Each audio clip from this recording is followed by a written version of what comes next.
ዲቪ 27ን በተመለከተ የአሜሪካ መንግስት አዲስ መግለጫ አውጥቷል።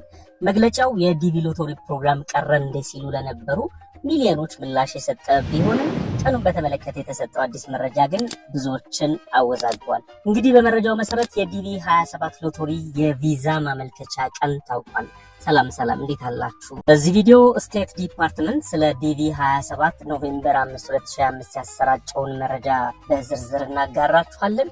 በዚህ የዲቪ 27 ሎተሪ ፕሮግራም ካመለከታችሁ ወይም ከተሳተፋችሁ የማሸነፍ እድላችሁ ከዚህ በፊት ከነበሩት ሁሉ የተሻለ እንደሆነ እየተነገረ ነው። ስለዚህም ጉዳይ የምንላችሁ ይኖረናል። ሐሳቡን ከወደዳችሁት ቪዲዮ ላይክ ማድረግ እንዳይረሳ። ይህ መረጃ ብዙዎች የሚጠብቁት መረጃ ስለሆነ ይጠቅማችኋል ብላችሁ ለምታስቧቸው ወዳጆቻችሁ እንድታጋሯቸው በአክብሮት ተጠይቃችኋለሁ። እንደተለመደው አብራችሁን ቆዩ ግብዣችን ነው።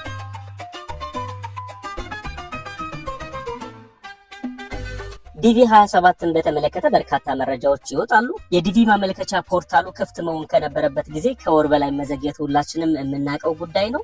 ለምን ዘገየ ስለሚለው ከዚህ በፊት በሌላ ቪዲዮ አንስተናል። ለማመልከት ምን ያስፈልጋል የሚለውንም እንዲሁ በዝርዝር ያየነው ጉዳይ ነው።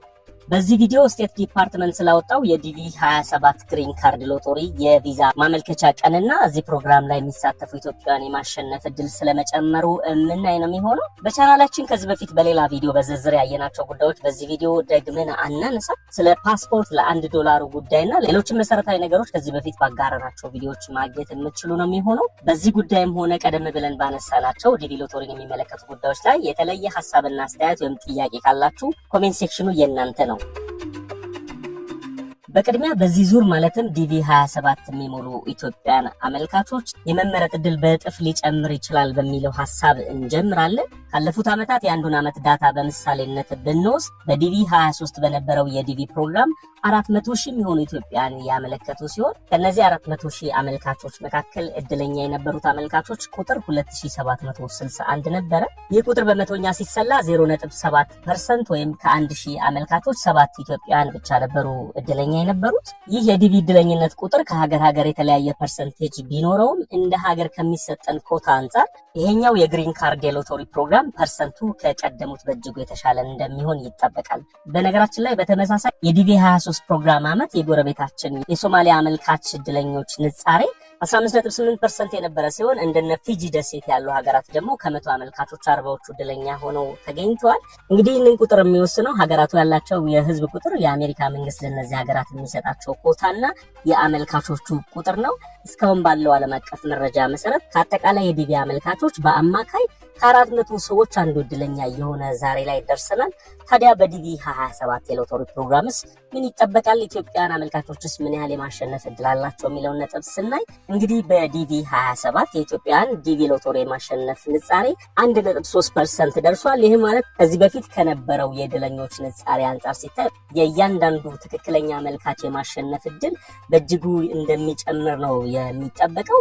እንዳለው ተሞክሮ መስፈርቶች በማሟላትና በተለያዩ ግላዊ ምክንያቶች በየዓመቱ የአመልካቾች ቁጥር እየጨመረ የነበር ቢሆንም በዚህ የዲቪ 27 ፕሮግራም ግን ከመጨመር ይልቅ የአመልካቾቹ ቁጥር በብዙ እንደሚቀንስ ይጠበቃል።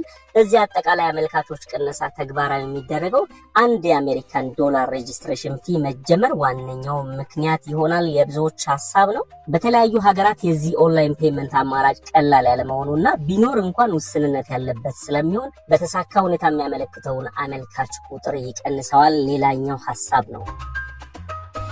ሌላው ኦንላይን የመክፈያ መንገድ ኖሮም አዘጋጁ አካል ይህንን ሬጅስትሬሽን ፊ መክፈል የሚቻልባቸው ካርዶች አሊያም አማራጮች ሊገድብ ይችላል። በሌላ በኩል ደግሞ ጥቂት የማይባሉ ግለሰቦች እንዲህ አይነት ክፍያ በኦንላይን ሲከፍሉ ፋይናንሻል ሚስጥራችን ሀክ ሊደረግ ወይም ሊጠለፍ ይችላል የሚል ስጋት ስለሚኖራቸው ላያመለክቱ የሚችሉበት እድል እንደሚኖር ይታመናል። ይህም የአመልካቾቹን ቁጥር ይቀንሳል ተብሎ የሚታሰበው ሌላኛው መከራከሪያ ሀሳብ ነው። እስኪ እናንተስ በዚህ ጉዳይ ላይ ምን ትላላችሁ? ያላችሁን ሀሳብና አስተያየት አካፍሉ። የዲቪ 27 ሎተሪ ፕሮግራም ይጀመራል ተብሎ በታሰበበት ጊዜ ያለመጀመሩ ግለሰቦቹ እንዲሰላቹና ተስፋ እንዲቆርጡ አድርጓቸዋል። ምናልባት የትራምፕ አስተዳደር በቅርብ ጊዜ ስደተኞች ላይ ከወሰዳቸው እርምጃዎች በመነሳት ቀርቷል በሚል እሳቤ ትውት ያደረጉት በሺዎች የሚቆጠሩ እንደሆኑ ይነገራል። እንዲህ አይነት እሳቤ መፈጠሩ በትክክል ላመለከቱ ተወዳዳሪዎች የማሸነፍ እድልን ይጨምራል የሚል እሳቤም አለ። ስለዚህ ማመልከቻው መቼ የሚጀመር እስካሁን የመሳተፍ ሀሳብ ላላቸው አመልካቾች ከስከዛሬው የተሻለ ፕሮባቢሊቲ ስላለው እንድትሞክሩ እናበረታታችኋለን። እንዲህ አይነት ወሳኝ ለውጦች ምን ያህል ለውጥ እንዳላቸው በ2019 ዲቪ 21 ሲሞላ ፓስፖርት አስገዳጅ እንዲሆን ሲወሰን የአመልካቾቹ ቁጥር ምን ያህል ቀንሶት እንደነበር ይታወሳል። ስለዚህ በዚህ የዲቪ 27 ፕሮግራምም $1 ጉዳይ ጨምሮ ሌሎች የሚደረጉ ማሻሻያዎች አመልካቾች ላይ ሊያስከትሉት የሚችሉት ተጽዕኖ ቀላል እንደማይሆን ታምኖበታል። ስለዚህ ከኢትዮጵያም ሆነ ከሌላ ሀገር የአመልካቾቹ ቁጥር ሲቀንስ ለየሀገሩ በሚሰጠው ቦታ መሰረት የእድለኞች ፐርሰንቴጅ ከፍ ይላል የሚለው ሀሳብ ግምት ሳይሆን ቀላል ስሌት ነው የሚሆነው።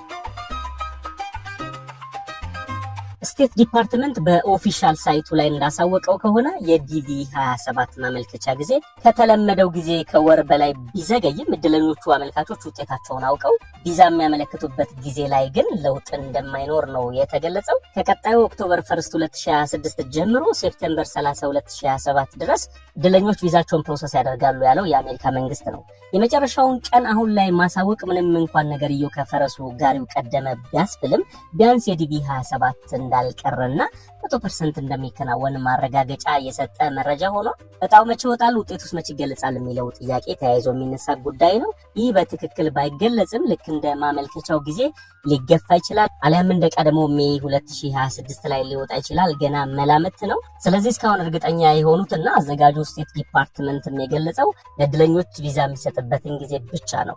ከዲቪ ሎተሪ ማመልከት ጋር ተያይዞ የሚነሳው ሌላው ጉዳይ ያለነው ሌላ ሀገር ነው፣ የዲቪ ሎተሪ ፕሮግራም ላይ መሳተፍ እንችላለን ነው የሚል ተደጋጋሚ ጥያቄ ደርሰናል። መልሱ አሁን ነው። ከዚህ በተጨማሪ በተለያዩ ምክንያቶች ዜግነታችሁን ቀይራችሁ ባላችሁ ትራቭል ዶክመንት የሌላ ሀገር ዜጋ ከሆናችሁ እንዳጋጣሚ ያቺ ሀገር ዲቪ 27 ላይ እንዳይሳተፉ ከሚደረጉት ሀገራት ዝርዝር ውስጥ ከሆነች ሰነዶቻችሁና ትራቭል ዶክመንታችሁ ላይ የትውልድ ቦታ ኢትዮጵያ የሚል ከሆነ ዲቪ ከማመልከት አትከለከሉ። ለምሳሌ ትውልድ ሀገራችሁ ኢትዮጵያ ሆኖ ሳለ አሁን የምትኖሩትም ሆነ የያዛችሁት ዶክመንት የባንግላዴሽ ቢሆን ይቺ ሀገር ብትከለከል እንኳን ዲቪ ሎተሪ ፕሮግራም ላይ ከፈለጋችሁ መሳተፍ ትችላላችሁ ማለት ነው። ከኢትዮጵያዊ እናትና አባት ከዲቪ ፕሮግራም የታገደች ሀገር ውስጥ ተወልዳችሁ ዶክመንታችሁ የዛ ሀገር ቢሆንና የትዳር አጋራችሁ ግን ኢትዮጵያዊ ከሆነ አሊያም ከሆነች የዲቪ ሎተሪ ፕሮግራም ላይ መሳተፍ ትችላላችሁ። ይሄኛውም ጉዳይ ከኢትዮጵያ ውጭ የምትኖሩ ኢትዮጵያዊ ተወላጅነት አሊያም ደግሞ የኢትዮጵያን ቤተሰቦች ያሏችሁ አመልካቾች ሌላ ሀገር መሆናችሁ በዲቪ 27 ፕሮግራም ላይ መሳተፍ ትችላላችሁ። ስለዚህ ከዲቪ ሎተሪ የሚያግደው የተወለዳችሁበት ቦታ እንጂ ዜግነታችሁ አሊያም ደግሞ አሁን የያዛችሁት ፓስፖርት ወይም የምትኖሩበት ሀገር አይደለም። እንግዲህ በዲቪ ጉዳይ ላይ የስቴት ዲፓርትመንት የዲቪ ፕሮግራም ማመልከቻው ቀን ሳይገልጽ የዲቪ 27 ፕሮግራም አሸናፊዎች ከመቼ እስከ መቼ ድረስ ቪዛቸውን ማመልከት እንደሚችሉ የገለጸበትን መረጃና ከዚህ በፊት ያላነሳናቸውን ጉዳዮች አንስተን ወደ እናንተ አደርሰናል። በእርግጠኝነት ጠቃሚ መረጃ እንዳገኛችሁ ተስፋ አድርጋለሁ። ወደፊት ደግሞ ትክክለኛው የዲቪ ማመልከቻ ቀን መች ነው፣ ምን የተለየ ነገር ያስፈልጋል የሚለውን ነገር አንስተን ወደ እናንተ እናደርሳለን። ባነሳነው ጉዳይ ላይ ጥያቄ መሆን ሀሳብና አስተያየት ካላችሁ ኮሜንት ሴክሽኑ የእናንተ ነው። ከኮሜንት ባለፈ ደግሞ ዲስክሪፕሽን ቦክስ ላይ የተለያዩ ሶሻል ሚዲያ ሊንኮቻችን አሉ። በዛ መንገድም ሀሳብና አስተያየታችሁ ልታደርሱን ትችላላችሁ። ከዚህ በፊት ከዲቪ 27 ጋር የተገናኙ በርካታ ጠቃሚ መረጃዎችን አጋርተናል። እነሱን በማየት ተጨማሪ ጠቃሚ መረጃዎችን ማግኘት የምትችሉ ነው የሚሆነው። እንግዲህ የዛሬው ፕሮግራማችን ይህንን ይመስል ነበረ።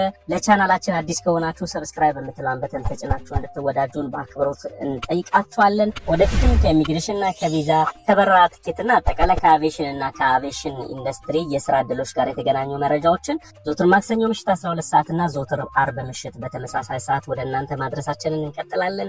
ያነሳነውን ሀሳብ ከወደዳችሁት ቪዲዮን ላይክ ማድረግና ይጠቅማችኋል ብላችሁ ለምታስቧቸው ወዳጆቻችሁ ማጋራት እንዳይረሳ።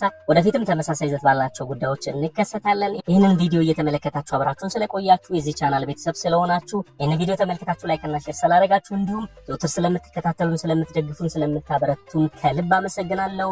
መልካም ጊዜ